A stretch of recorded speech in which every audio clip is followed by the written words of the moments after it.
Hello ಸ್ನೇಹಿತರೆ, ನಮಸ್ಕಾರ. MTech YouTube ಚಾನಲ್ಗೆ ಸ್ವಾಗತ. ಇವತ್ತಿನ ವಿಡಿಯೋದಲ್ಲಿ ನಿಮಗೆ ಗೃಹಲಕ್ಷ್ಮಿ ಯೋಜನೆ ಹಣ ಪಡೆಯುವುದಕ್ಕೆ ಇನ್ನು ಮುಂದೆ ನಿಮ್ಮ ಬಳಿ ಇರಬೇಕು ಪಿನ್ ಕಾರ್ಡ್. ಈ ವಿಷಯದ ಬಗ್ಗೆ ಸಂಪೂರ್ಣವಾಗಿ ನಿಮಗೆ ತಿಳಿಸ್ಕೊಡ್ತೀನಿ. ವಿಡಿಯೋನ ಸ್ಕಿಪ್ ಮಾಡದೆ ಸಂಪೂರ್ಣವಾಗಿ ನೋಡಿ, ನಿಮಗೆ ಅರ್ಥ ಆಗುತ್ತೆ.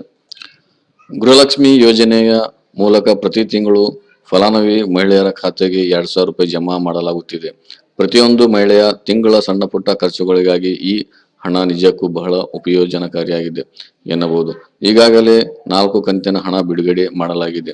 20% ನಷ್ಟು ಮಹಿಳೆಯರ ಖಾತೆಗೆ ಹಣ ಬಾರದೇ ಇದ್ದರೂ 80% ಮಹಿಳೆಯರು ಈ ಯೋಜನೆಯ ಪ್ರಯೋಜನವನ್ನು ಪಡೆದುಕೊಂಡಿದ್ದಾರೆ. ಸ್ವಲ್ಪ ವಿಳಂಬವಾಗಿ ಆದರೂ ಫಲಾನುಭವಿ ಖಾತೆಗೆ ಹಣ ವರ್ಗಾವಣೆ ಆಗುತ್ತದೆ ಎಂದು ಸರ್ಕಾರ ಭರವಸೆ ನೀಡಿದೆ. ಗೃಹಲಕ್ಷ್ಮಿ ಯೋಜನೆಗೆ ಸಂಬಂಧಪಟ್ಟ ಹಾಗೆ ಮತ್ತೊಂದು ಹೊಸ ನ್ಯೂ ಅಪ್ಡೇಟ್ ಅನ್ನು ಸರ್ಕಾರ ಕೊಟ್ಟಿದೆ. ಗೃಹಲಕ್ಷ್ಮಿ ಯೋಜನೆಯ ಹಣದ ಬಗ್ಗೆ ಪ್ರತಿ ತಿಂಗಳು ಮಹಿಳೆಯರು ಇನ್ನು ಮುಂದೆ ಮಾಹಿತಿ ಪಡೆದುಕೊಳ್ಳಲು ಕಷ್ಟ ಪಡಬೇಕಾಗಿಲ್ಲ. ಯಾವ ಬ್ಯಾಂಕ್ ಹೋಗಬೇಕಾಗಿಲ್ಲ. ಇದೊಂದು ಕಾರ್ಡ್ ಅವರ ಬಳಿ ಇದ್ರೆ ಸುಲಭವಾಗಿ ಮೊಬೈಲ್ನಲ್ಲೇ ಕೂಡ ಹಣದ ಬಗ್ಗೆ ಮಾಹಿತಿಯನ್ನು ಪಡೆಯಬಹುದು. ಗೃಹಲಕ್ಷ್ಮಿ ಯೋಜನೆ ಆರಂಭದಲ್ಲಿ ಮಹಿಳೆಯರಿಗೆ ಪಿಂಕ್ ಕಾರ್ಡ್ ವಿತರಣೆ ಮಾಡುವುದಾಗಿ ಸರ್ಕಾರ ಘೋಷಿಸಿತು. ಆದರೆ ಇದೆಲ್ಲ ಗ್ಯಾರಂಟಿ ಯೋಜನೆ ಜಾರಿಗೆ ತರುವಲ್ಲಿ ಆಗಿರುವ ಸಾಕಷ್ಟು ಗೊಂದಲ ಪರಿಹರಿಸಿಕೊಳ್ಳುವುದರಲ್ಲಿ ರಾಜ್ಯ ಸರ್ಕಾರಕ್ಕೆ ಇಷ್ಟು ದಿನ ಪಿಂಕ್ ಕಾರ್ಡ್ ವಿತರಣೆ ಮಾಡಲು ಸಾಧ್ಯವಾಗಿಲ್ಲ. ಆದರೆ ಇನ್ನು ಕೆಲವೇ ದಿನಗಳಲ್ಲಿ ಫಲಾನುಭವಿಗಳಿಗೆ ಪಿಂಕ್ ಕಾರ್ಡ್ ವಿತರಣೆ ಮಾಡಲಾಗುವುದು. ರಾಜ್ಯ ಸರ್ಕಾರ ಗೃಹಲಕ್ಷ್ಮಿ ಯೋಜನೆಯ ಫಲಾನುಭವಿಗಳಿಗೆ ನೀಡಲಿರುವ ಪಿಂಕ್ ಕಾರ್ಡ್ನಲ್ಲಿ ಮಾನ್ಯ ಮುಖ್ಯಮಂತ್ರಿ ಸಿದ್ದರಾಮಯ್ಯ ಹಾಗೂ ಉಪಮುಖ್ಯಮಂತ್ರಿ ಡಿ.ಕೆ. ಶಿವಕುಮಾರ್ ಹಾಗೂ ಮಹಿಳಾ ಮತ್ತು ಮಕ್ಕಳ ಕಲ್ಯಾಣ ಇಲಾಖೆ ಸಚಿವೆ ಲಕ್ಷ್ಮೀ ಹೆಬ್ಬಾಳ್ಕರ್ ಈ ಮೂವರ ಫೋಟೋವನ್ನು ಕೂಡ ಕಾಣಬಹುದು. ಯೋಜನೆಯ ಹೆಸರು ಹಾಗೂ 2,000 ರೂಪಾಯಿ ಎಂದು ಬರೆಯಲಾಗುವ ಕಾರ್ಡ್ ಇದಾಗಿದ್ದು ಪಿಂಕ್ ಅಥವಾ ಗುಲಾಬಿ ಬಣ್ಣದಲ್ಲಿ ಇರುತ್ತದೆ. ಆದರೆ ಇನ್ನು ಕೆಲವೇ ದಿನಗಳಲ್ಲಿ ಫಲಾನುಭವಿಗಳಿಗೆ ಪಿಂಕ್ ಕಾರ್ಡ್ ವಿತರಣೆ ಮಾಡಲಾಗುವುದು. ಪಿಂಕ್ ಕಾರ್ಡ್ ನಿಂದ ಆಗುವ ಪ್ರಯೋಜನ ಏನು? ಗೃಹಲಕ್ಷ್ಮಿ ಯೋಜನೆಯ ಫಲಾನುಭವಿ ಮಹಿಳೆಯರ ತಮ್ಮ ಬಳಿ ಪಿಂಕ್ ಕಾರ್ಡ್ ಇಟ್ಟುಕೊಂಡರೆ ಪ್ರತಿ ತಿಂಗಳು ಜಮಾ ಆಗುವ ಹಣದ ಬಗ್ಗೆ ಮಾಹಿತಿ ಪಡೆಯಬಹುದು. ಈ ಕಾರ್ಡ್ನಲ್ಲಿ ಒಂದು QR ಕೋಡ್ ಇರುತ್ತದೆ. ಇದನ್ನು ಸ್ಕ್ಯಾನ್ ಮಾಡಿದರೆ ಖಾತೆಯಲ್ಲಿ ಇರುವ ಹಣದ ಬಗ್ಗೆ ಮಾಹಿತಿ ಸಿಗುತ್ತದೆ. ಜೊತೆಗೆ ಗೃಹಲಕ್ಷ್ಮಿ ಯೋಜನೆಗೆ ಸಂಬಂಧಪಟ್ಟ ಹೊಸ ಅಪ್ಡೇಟ್ ತಿಳಿದುಕೊಳ್ಳಬಹುದು. ಅಲ್ಲದೆ ಪ್ರೆಸೆಂಟ್ ಸ್ಟೇಟಸ್ ಅನ್ನ ಚೆಕ್ ಮಾಡ್ಕೋಬಹುದು.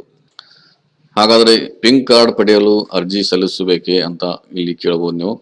ಈಗಾಗಲೇ ಗೃಹಲಕ್ಷ್ಮಿ ಯೋಜನೆಗೆ ಅರ್ಜಿ ಸಲ್ಲಿಸಿ ಹಣ ಬರುವಂತೆ ಮಾಡಿಕೊಳ್ಳಲು ಸಾಕಷ್ಟು ಮಹಿಳೆಯರು ಕಷ್ಟಪಡುತ್ತಿದ್ದಾರೆ. ಹೀಗಾಗಿ ಸ್ಮಾರ್ಟ್ ಕಾರ್ಡ್ ಪಡೆದುಕೊಳ್ಳಲು ಮತ್ತೆ ಅರ್ಜಿ ಸಲ್ಲಿಸಬೇಕೆಂದು ಮಹಿಳೆಯರು ತಲೆ ಕೆಡಿಸಿಕೊಳ್ಳುವ ಅಗತ್ಯವಿಲ್ಲ. ನೀವು ಅರ್ಜಿ ಸಲ್ಲಿಸಲು ಎಲ್ಲಿಯೂ ಹೋಗಬೇಕಾಗಿಲ್ಲ. ಸ್ವತಃ ನಿಮ್ಮ ಮನೆ ಬಾಗಿಲಿಗೆ ಬಂದು ಈ ಕಾರ್ಡ್ ವಿತರಣೆ ಮಾಡುತ್ತಾರೆ ಎಂದು ಮಹಿಳಾ ಮತ್ತು ಮಕ್ಕಳ ಕಲ್ಯಾಣ ಇಲಾಖೆ ಸಚಿವೆ ಲಕ್ಷ್ಮೀ ಹೆಬ್ಬಾಳ್ಕರ್ ಮಾಹಿತಿ ನೀಡಿದ್ದಾರೆ. ಪಿಂಕ್ ಕಾರ್ಡ್ ಇಲ್ಲದವರಿಗೆ ಹಣ ಜಮಾ ಆಗುವುದಿಲ್ಲವೇ ಅಂತ ಇಲ್ಲಿ ಪ್ರಶ್ನೆಯನ್ನು ಕೇಳಬಹುದು. ಪಿಂಕ್ ಕಾರ್ಡ್ ಅನ್ನು ಸರ್ಕಾರ ನೀಡುತ್ತಿರುವುದನ್ನು ಗೃಹಿಣಿಯರು ಮತ್ತು ತಮ್ಮ ಖಾತೆಗೆ ಜಮಾ ಆಗಿರುವ ಹಣದ ಸ್ಟೇಟಸ್ ತಿಳಿದುಕೊಳ್ಳುವ ಸಲುವಾಗಿ. ಹಾಗಾಗಿ ಸದ್ಯ ಪಿಂಕ್ ಕಾರ್ಡ್ ಇಲ್ಲದೇ ಇರುವವರಿಗೂ ಕೂಡ ಗೃಹಲಕ್ಷ್ಮಿ ಯೋಜನೆ ಹಣ ಮಂಜೂರಾಗುತ್ತದೆ. ಆದರೆ ಮುಂದಿನ ದಿನಗಳಲ್ಲಿ ಪಿಂಕ್ ಕಾರ್ಡ್ ಬಳಕೆ ಕಡ್ಡಾಯ ಆಗುವ ಸಾಧ್ಯತೆ ಇದೆ. ಹಾಗಾಗಿ ಮನೆ ಬಾಗಿಲಿಗೆ ಆಶಾ ಕಾರ್ಯಕರ್ತೆಯರು ಪಿಂಕ್ ಕಾರ್ಡ್ ತೆಗೆದುಕೊಂಡು ಬಂದಾಗ ಅದನ್ನು ಪಡೆದುಕೊಂಡು ಜೋಪಾನವಾಗಿ ಎತ್ತಿಡಿ. ಇನ್ನು ಮುಂದೆ ನಿಮಗೆ ಪಿಂಕ್ ಕಾರ್ಡ್ ಅನ್ನು ವಿತರಣೆ ಮಾಡ್ತಾರೆ. ಇವತ್ತಿನ ವಿಡಿಯೋದಲ್ಲಿ ನಿಮಗೆ ಪಿಂಕ್ ಕಾರ್ಡ್ ಗೃಹಲಕ್ಷ್ಮಿ ಯೋಜನೆ ಹಣ ಪಡೆಯುವುದಕ್ಕೆ ಇನ್ನು ಮುಂದೆ ನಿಮ್ಮ ಬಳಿ ಇರಬೇಕು ಪಿಂಕ್ ಕಾರ್ಡ್. ಈ ವಿಷಯದ ಬಗ್ಗೆ ಇವತ್ತಿನ ವಿಡಿಯೋದಲ್ಲಿ ನಿಮಗೆ ಸಂಪೂರ್ಣವಾಗಿ ತಿಳಿಸಿಕೊಟ್ಟಿದ್ದೇನೆ. ಇದೇ ರೀತಿಯ ಎಲ್ಲ ವಿಡಿಯೋಗಳನ್ನು ನೋಡಬೇಕಾದ್ರೆ ನಮ್ಮ ಚಾನಲ್ನ ಇನ್ನೂ ಯಾರು ಸಬ್ಸ್ಕ್ರೈಬ್ ಆಗಿಲ್ಲ ಸಬ್ಸ್ಕ್ರೈಬ್ ಆಗಿ ಮತ್ತು ಬೆಲ್ ಐಕನ್ನ ಕ್ಲಿಕ್ ಮಾಡಿ. ಇದೇ ರೀತಿಯ ಎಲ್ಲ ವಿಡಿಯೋವನ್ನು ಎಲ್ಲರಿಗಿಂತ ಮುಂಚಿತವಾಗಿ ನೋಡಬೇಕಾದ್ರೆ ನಮ್ಮ ಚಾನಲ್ನ ಈಗಲೇ ಸಬ್ಸ್ಕ್ರೈಬ್ ಆಗಿ. ಇವತ್ತಿನ ವಿಡಿಯೋದಲ್ಲಿ ಇಷ್ಟೇ ಗೆಳೆಯರೆ. ಮತ್ತೆ ಮುಂದಿನ ವಿಡಿಯೋದಲ್ಲಿ ಮತ್ತೆ ಬೇರೆ ವಿಷಯದೊಂದಿಗೆ ಮತ್ತೆ ಭೇಟಿಯಾಗೋಣ. ಅಲ್ಲಿವರೆಗೂ ನಮಸ್ಕಾರ.